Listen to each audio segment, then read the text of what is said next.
Hi everyone, I'm Ramya. I'm a dietitian and I'm happy to say that I have joined the healthy recipe competition done by Suwa Diviya.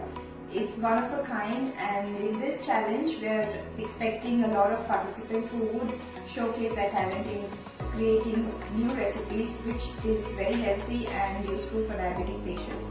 My recipe today is an apple crumble made with oats and red rice flour, and we hope that this recipe is a good option for diabetic patients, especially as a dessert. Hope you will like it.